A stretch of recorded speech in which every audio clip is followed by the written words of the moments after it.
I woke up from a coma and my husband introduced me to our daughter. Hospital records proved I'd never been pregnant. The fluorescent lights hurt my eyes when I finally opened them. Everything was white and blurry, sounds muffled like I was underwater. A face appeared above me, a man with tears streaming down his cheeks. It took me several seconds to recognize him. Grant, my husband. His hand gripped mine and he was saying something I couldn't quite hear through the ringing in my ears. A nurse materialized on my other side, checking machines, adjusting tubes. Lauren, can you hear me? You've been in a coma. You were in an accident. You're safe now. The memories came in fragments. Walking home from the firm, streetlights, the screech of tires, then nothing. Grant's voice broke through the fog. You're awake. God, Lauren, you're actually awake. The nurse explained I'd been unconscious for 8 months. 8 months. The number didn't make sense. She said I'd been hit by a drunk driver while crossing Sheridan Avenue. Traumatic brain injury. Induced coma. Grant had been here every day, she said.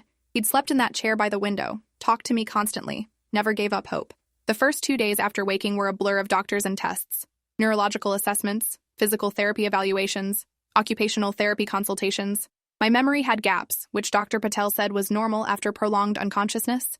I couldn't remember the week before the accident clearly. Couldn't remember what I'd been working on at the architecture firm, but I remembered our life together. 4 years of marriage. The craftsman house we'd renovated in Lincoln Park. Sunday morning farmers markets. The fertility struggles that had dominated the 2 years before the accident.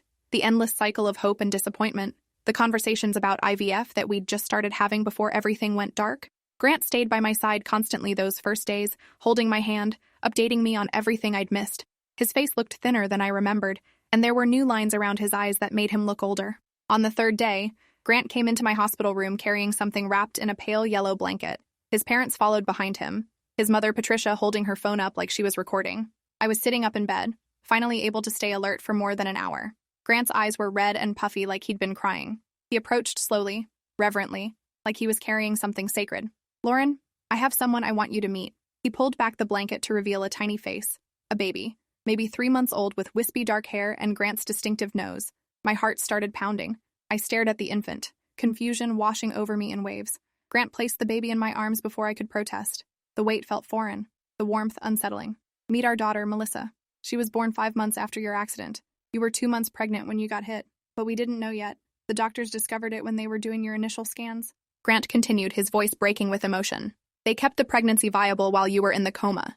It's a miracle, Lauren. Our miracle baby. I looked down at the child in my arms. Melissa, our daughter. But I felt nothing. No recognition. No maternal instinct flooding through me. Just confusion and a creeping sense of wrongness. I should feel something, shouldn't I? Mothers were supposed to bond instantly with their babies. But this child felt like a stranger. Grant's mother was crying now, taking photos with her phone. Grant's father stood behind them with his hand on his wife's shoulder, smiling but looking uncomfortable. The nurses who'd gathered at the door were beaming like they were witnessing something beautiful. I don't understand, I managed to say. My voice sounded rusty from disuse. How is this possible? How did they keep a pregnancy going while I was unconscious? Grant sat on the edge of the bed, careful not to jostle Melissa. It was complicated. There were ethics meetings and medical consultations. But the doctors determined that both you and the baby could survive if they monitored you carefully. They had to do the delivery via C-section at 34 weeks because your body started showing signs of stress. But she's healthy. Perfect. We have a daughter. I stared at him, trying to make sense of his words. I'd been pregnant when the accident happened? 2 months along? That would have been right after our last failed fertility treatment. We'd been so discouraged. I'd stopped taking pregnancy tests because the negative results were too crushing. It was possible I'd conceived naturally and hadn't known. It was possible. But something about this story felt wrong. I looked down at the baby again. Melissa's eyes were closed, her tiny fists curled against her chest. She looked peaceful, real, but the whole situation felt like a dream. Over the next few days, Grant brought more proof. Photos of my body in the hospital bed with a growing belly. Pictures taken at different stages showing the progression of pregnancy. In the photos, my unconscious face looked serene while my abdomen swelled with life. It was surreal seeing myself pregnant in pictures I had no memory of. Grant explained that he'd documented everything, wanting me to see what I'd missed when I woke up. He showed me ultrasound images labeled with dates. He had video of the C-section, which I couldn't bring myself to watch. He had the birth certificate with both our names listed as parents. Melissa Grace Ashford. Born January 15th at 34 weeks gestation. Grant's parents visited daily, cooing over their granddaughter and telling me how lucky we were. Patricia kept saying it was a miracle from God, that he'd protected both me and the baby through impossible circumstances. She'd been helping Grant care for Melissa while I was unconscious, she explained. They'd set up a nursery at our house, bought all the necessary equipment, learned how to manage a preemie baby. We did it all for you, Patricia said, squeezing my hand. So when you woke up, you wouldn't have to worry about anything. You can just focus on recovery and bonding with your beautiful daughter. But I couldn't bond. Every time they brought Melissa to my room, I felt that same distance, that same wrongness. I asked to see my medical records from the pregnancy. Grant's expression shifted slightly, a flicker of something I couldn't quite read. They're at home in storage, he said. All the paperwork from your care. I had to keep everything organized for insurance purposes. But honey, you need to focus on recovery right now, not paperwork. You've been through tremendous trauma. Dr. Patel agreed when I asked him about it later. He said my priority should be physical and cognitive rehabilitation, not reviewing old medical files. He seemed uncomfortable when I pressed about the pregnancy, saying that wasn't his department, and I'd need to speak with the OB team who'd manage that aspect of my care. But when I asked to speak with the OB doctors, I was told they weren't available. The attending who'd delivered Melissa had moved to a different hospital. The nurses who'd monitored me during pregnancy had rotated to other units. It felt like everyone involved in this miraculous pregnancy had conveniently disappeared. I tried to push down the paranoid thoughts, tried to tell myself I was being irrational. Brain injuries caused personality changes, memory issues, emotional dysregulation. Maybe my inability to bond with Melissa and my suspicion about the pregnancy were just symptoms of trauma. 3 weeks after waking, they transferred me to a rehabilitation facility on the north side. The place smelled like antiseptic and cafeteria food. My room had a view of the parking lot and a bathroom with rails everywhere. I spent mornings in physical therapy, relearning to walk without stumbling, rebuilding muscle mass I'd lost during 8 months of immobility. Afternoons were occupational therapy, retraining my hands to grip properly, my fingers to write legibly, my brain to process information at normal speed. Grant visited every evening after work, usually bringing Melissa. He'd sit in the chair by my bed, holding the baby, telling me about his day at the consulting firm, updating me on friends who'd asked about me. My physical therapist was a woman in her early 30s named Angela. She had kind eyes and a no-nonsense approach to rehabilitation. She pushed me hard during sessions, but always knew when I was truly at my limit versus when I was just being lazy. After 2 weeks of working together, we'd developed a comfortable rapport. She'd tell me about her sister's wedding planning drama while I struggled through leg lifts. She'd update me on her attempts to adopt a rescue dog while I practiced walking up and down stairs. During one session, while I was working on balance exercises, I mentioned the baby, mentioned the miracle pregnancy. Angela's hands stilled on my shoulders where she'd been spotting me. Wait, you had a baby while you were in a coma? Her voice had a strange quality. At County General? I nodded, focusing on keeping my weight distributed evenly. Yeah, I was 2 months pregnant when the accident happened. They managed to keep the pregnancy going until 34 weeks. Then they did a C-section. Angela was quiet for a moment. That's incredible. I've never heard of them doing that at County General. My sister works in the OB unit there. She's a labor and delivery nurse. They definitely don't do extended pregnancy care for coma patients. It's medically complicated and ethically controversial. Usually they only continue for a few weeks maximum if the mother is brain dead and the family wants to try. But even that's rare. My hands started shaking. I grabbed the parallel bars to steady myself. What do you mean they don't do that? My husband said the doctors monitored me carefully, that there were ethics meetings and consultations, that they decided both me and the baby could survive. Angela's expression shifted to concern. I mean, maybe they made an exception in your case, but from what my sister has told me about their protocols, they don't have the infrastructure for that kind of long-term pregnancy support in coma patients. I felt cold suddenly despite the warmth of the therapy room. Can you ask your sister about whether they did this for me? Angela looked uncomfortable. I don't want to overstep, and patient privacy is a big deal. She wouldn't be able to tell me details about your case even if she knew about it. But I could see she was thinking the same thing I was now thinking. Something didn't add up. That night in my room, I couldn't sleep. I kept replaying Angela's words. They don't do extended pregnancy care for coma patients. The ethical problems would be massive. What if Grant was lying? But why would he lie about something so elaborate? What possible reason could he have? I pulled out my phone from the drawer beside my bed. Grant had brought it from home, fully charged, with all my apps still logged in. I opened the browser and searched for information about pregnancy during coma. Most of what I found confirmed what Angela had said. It was extremely rare, fraught with medical and ethical complications. Usually only attempted for a few weeks if the mother was brain dead and the family specifically requested it. The longest documented case I could find was about 4 months, and that had been controversial enough to make international news. Grant had said they'd kept me pregnant for 7 months. 7 months of pregnancy management while comatose. If it was that rare and remarkable, wouldn't it have been news? Wouldn't the hospital have published papers about it? I navigated to the patient portal for County General. I'd created an account years ago for routine medical appointments, but hadn't used it since before the accident. I logged in, expecting it to be deactivated, but my account was still active. I clicked on medical records. The system asked me to verify my identity through two-factor authentication. I completed the process and held my breath as the page loaded. There they were. 8 months of hospital records from my coma. Thousands of pages of documentation, nursing notes, doctor's orders, lab results, medication administration records. I started reading, my heart pounding so hard I could hear it in my ears. Day 1 after the accident. Admission notes from the emergency department. Traumatic brain injury, multiple fractures, internal bleeding, medically induced coma. I scrolled through the surgical notes from the craniotomy they'd performed to relieve pressure on my brain, through the ICU daily progress notes, through medication adjustments and vital sign flow sheets. I searched for any mention of pregnancy, any OB consultation, any fetal monitoring, any discussion of the ethical implications of continuing a pregnancy. Nothing. I went through every single page. 8 months of documentation.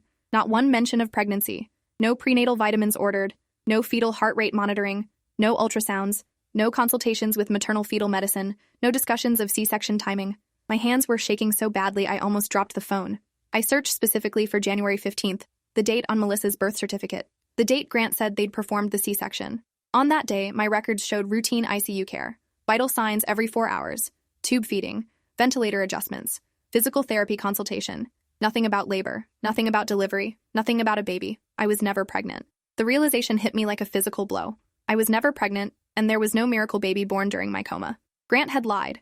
But why? Why would he create such an elaborate lie? Where did Melissa come from?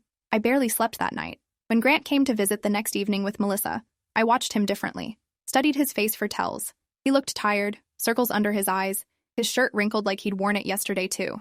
He settled into the chair and started his usual routine, narrating Melissa's day, how much she'd eaten, how long she'd napped, how she'd smiled at the mailman. I let him talk for 10 minutes before interrupting. I want to see the medical records from the pregnancy, the actual hospital records, not just photos. I want to see the OB consultation notes and the surgical report from the C-section. Grant's smile faltered. Why? What's this about? I kept my voice calm even though my pulse was racing. I just want to understand what happened.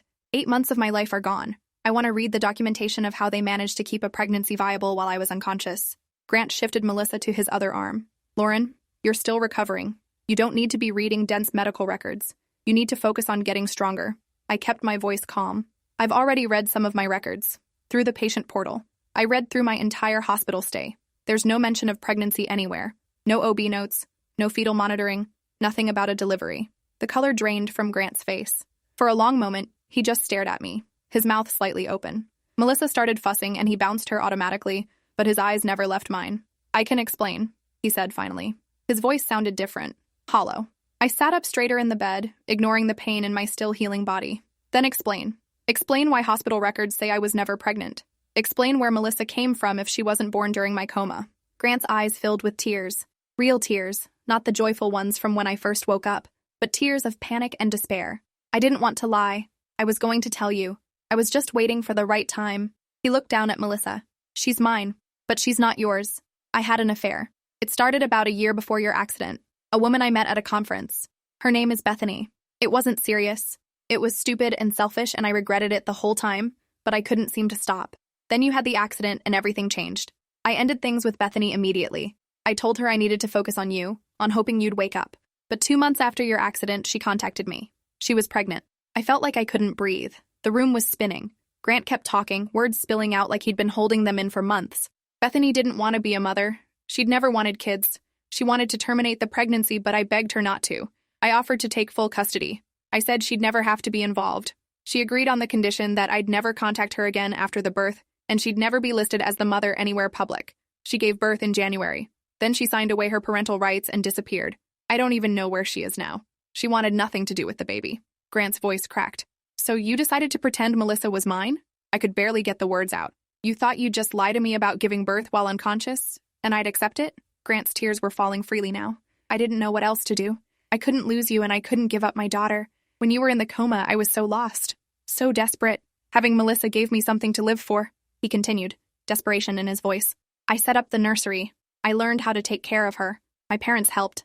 They know the truth, by the way. They agreed to support the story because they didn't want to lose their granddaughter. When you actually woke up, we all thought maybe it could work. Maybe you'd bond with her and never question where she came from. Maybe we could all just move forward as a family. I know it was wrong. I know it was a huge lie. But I didn't know how to tell you the truth. I didn't know how to explain that I'd cheated on you and had a baby with another woman while you were fighting for your life. I felt sick. Your parents know? They've been lying to me too? Grant nodded miserably. I told them when Melissa was born. They were upset at first, but they fell in love with her. I started laughing. Hysterical laughter that hurt my healing ribs. You paid the hospital to let you bring your affair baby into my room and pretend she was mine? You photoshopped pregnancy pictures? You convinced your parents to lie to my face? And you thought this plan would work long term? Grant stood up, still holding Melissa, looking desperate. I thought you'd love her. I thought once you met her and held her, you'd fall in love like I did. And then it wouldn't matter where she came from. She'd be ours, our daughter, the child we'd been trying so hard to have before the accident. I was shouting now. But she's not our daughter. She's your daughter with the woman you cheated on me with. And instead of being honest, you decided to trap me. A nurse appeared in the doorway, drawn by my raised voice. Is everything okay in here? I looked at her. No, everything is not okay. I need you to call security. I want him removed from my room, and I want him and that baby barred from visiting me again. The nurse looked confused, glancing between me and Grant. Grant was crying openly now, holding Melissa against his chest like a shield. Lauren, please, don't do this. We can work through this. We can go to counseling. I'll do anything. My voice was ice. Get out. Get out before I call the police and report you for fraud and forgery. The nurse was already calling for security. 2 guards arrived within minutes. Grant left without fighting, still crying, clutching Melissa. I watched him go and felt nothing but rage and betrayal and a deep, aching grief for the marriage I'd thought I had, for the man I'd thought Grant was. After they left, I called the hospital's patient advocate office. It took 3 transfers before I got someone who would listen. I explained everything methodically, keeping my voice steady despite the trembling in my hands. The advocate, a woman named Stephanie, was silent for a long moment after I finished. These are serious allegations. If what you're saying is true, there are major ethical and legal violations involved. We'll need to launch an investigation immediately. Can you forward me your medical records showing no evidence of pregnancy? I sent them from my phone while we were still on the call. Stephanie promised to escalate this to hospital administration and legal counsel. The next morning, 2 investigators from the hospital showed up at my room. They recorded my statement, examined the photoshopped pictures Grant had shown me, and reviewed my complete medical file. They were professional, but I could see the shock on their faces as the scope of the deception became clear. We're going to need to interview staff members who were on duty during your coma, one investigator said, to find out who was aware of the baby situation and why no one verified the birth records. I called a divorce attorney that afternoon. The lawyer, Helen Kowalski, specialized in high-conflict divorces. She listened to my story without interrupting, taking notes on a yellow legal pad. When I finished, she set down her pen and looked at me directly. This is one of the most egregious cases of deception I've encountered in 20 years of practice. Beyond the divorce, which is straightforward given the circumstances, you may want to consider criminal charges. What your husband did constitutes fraud at minimum, possibly forgery, falsification of medical records. Over the next week, the investigation expanded. Hospital administrators interviewed nurses who'd been on duty during my coma. They discovered that Grant had indeed made substantial donations totaling over $200,000 during my 8-month stay. The donations had been framed as gratitude for my care, but they'd coincided with him bringing Melissa to the hospital and spreading the miracle baby story. Several nurses admitted they'd seen Grant with an infant and assumed the story was true because he was so convincing and so devoted. No one had verified the birth records because Grant was a familiar, trusted presence. He'd been there every day for months. He'd been the grieving, hopeful husband everyone rooted for. They found the doctor who'd helped Grant create fake documentation. Dr. Raymond Foster had been a resident in the OB department during my coma. He'd left County General 3 months ago to take a position at a private practice in Florida. When investigators contacted him, he initially denied involvement. But when they mentioned fraud charges and medical license suspension, he admitted Grant had paid him $15,000 to create fake pregnancy monitoring notes and a falsified C-section report. Dr. Foster claimed he'd thought it was a harmless request, that Grant just wanted documentation to show his wife when she woke up. He said he hadn't realized Grant was planning to use the fake records to manipulate me into believing I'd given birth. The district attorney's office got involved in early April. They charged Grant with fraud, forgery, and falsification of medical records. Dr. Foster was charged as an accomplice. Grant's bail was set at $50,000, which his parents paid immediately. He was ordered to stay away from me and wasn't allowed to contact me directly. Everything had to go through lawyers. The media picked up the story within days. Man faked miracle baby to cover affair, was the headline in the Tribune. Coma patient discovers husband's elaborate deception ran in the Sun-Times. My face was everywhere. Friends I hadn't heard from in months suddenly reached out. Some offered support and outrage on my behalf. Others seemed more interested in getting first-hand details about the scandal. I stopped answering most messages.